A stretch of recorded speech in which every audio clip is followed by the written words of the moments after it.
Welcome to the An English Coffee Office. Today is Thursday, March 19, and like every morning, David and Alex are at the coffee machine. Morning, Alex. How is it going today? Morning, David. I am doing well, just getting ready for a hectic morning. Tell me about it.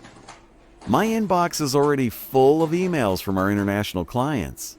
You always have a lot on your plate. Did you manage to finish the quarterly sales report? Almost done. I just need to touch base with the marketing team later this afternoon. That sounds like a good plan. We need to keep everyone in the loop before the deadline. Exactly. I was actually working remotely yesterday, so I have some catching up to do. I completely understand. Working from home can sometimes blur the lines between work and personal time. You hit the nail on the head. I ended up answering emails until 8 at night. You really need to set better boundaries, David. Burnout is a very real thing. I know. I am trying to get better at logging off when the day is over. Good. By the way, did you happen to see the international news about Japan this morning? Are you talking about their central bank?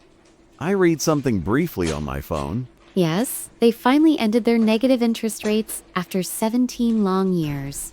That is a massive shift for international economics. It truly marks the end of an era. Totally. I read a detailed analysis in the Wall Street Journal right before leaving my house. How do you think that policy change will affect our global markets? Well, borrowing money will be more expensive there now. It might change global investment flows. That makes perfect sense. Investors might start moving their capital back to Japanese markets. Exactly. It is crazy to think they kept rates below zero for 17 consecutive years. It was a unique strategy to fight deflation. Now they are finally seeing their inflation rise. I just hope it does not make our international supply chain deals more complicated. We will have to monitor the currency exchange rates very closely over the next few months. It could definitely impact our project budgets if the yen gets much stronger. True. I will make sure to bring it up in the next financial planning meeting. Good idea. It is always better to be proactive with these major economic shifts. For sure. Anyway, I really need this strong coffee to wake up properly today. Me too. I was up late reading about that new technology bill in the government. Are you talking about the one regarding the popular social media app? I saw a segment about that on CNN. Yes, the potential nationwide ban of TikTok in the United States. It is absolutely wild. They are forcing the parent company to sell it within 6 months. Or else it gets banned from all mobile app stores. It is a huge deal for digital privacy.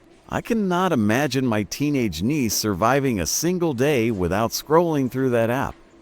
It is definitely a massive cultural phenomenon, but the national data security concerns are very real. I completely get that. But think about all the small businesses that use it for daily marketing. That is a very valid point. Many independent creators rely on it for their entire income. Exactly. If it disappears suddenly, our own marketing team will have to pivot fast. They would probably just move their advertising campaigns to other video platforms. True. But the algorithm on that specific app is incredibly effective for driving quick sales. We should probably schedule a quick meeting with the marketing director, just in case. Good call. We really need to stay ahead of the curve on this technology issue. Absolutely. Technology moves so fast these days. It is quite hard to keep up sometimes. Tell me about it. I am still trying to figure out our brand new customer relationship software. Let me know if you need any help with that. I know the new system pretty well by now. Thanks, Alex. I might actually take you up on that generous offer later today. Anytime. We have to support each other, especially when meeting strict project deadlines. Speaking of the office environment, did you read that fascinating article in the Washington Post? Which one? I only skimmed a few headlines while I was eating breakfast this morning. The one about the 4-day workweek trials that took place in the United Kingdom. Yes, I remember now. I read that most participating companies decided to make the change permanent. Exactly. 61 companies participated in the trial, and 54 are keeping the new schedule. That is an incredibly impressive success rate. It really challenges the traditional corporate work model. I know. The researchers reported significantly lower burnout rates and much better employee retention. And the best part is that overall productivity did not drop at all. In fact, some places saw an increase. We should definitely pitch this brilliant idea to our human resources department as soon as possible. I would absolutely love a 3-day weekend every single week. It sounds like an absolute dream. Right?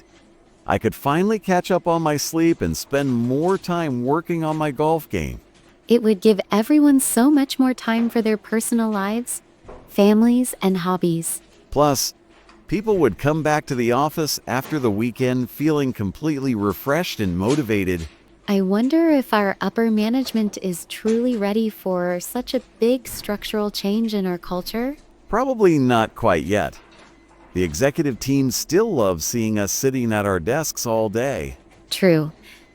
But the hard data from that extensive trial is going to be very hard for them to ignore. Maybe we can start by simply proposing a more flexible schedule first, just to test the waters. That is a much more realistic approach. We can take baby steps towards a better work-life balance. Exactly. I think I will casually mention the article to the regional boss during our lunch break. Be very careful with your wording. You do not want to sound like you are just trying to work less. Do not worry about me. I will frame it as a strategic move to boost our overall sales productivity. You always know exactly how to spin things, David. I guess that is why you are so good at sales. Guilty as charged. In this business, it is all about how you present the information to your audience. Well, please let me know how that conversation goes. I am genuinely very curious to hear his reaction. I will definitely keep you in the loop. Anyway, I should probably get back to my desk and answer those emails. Same here.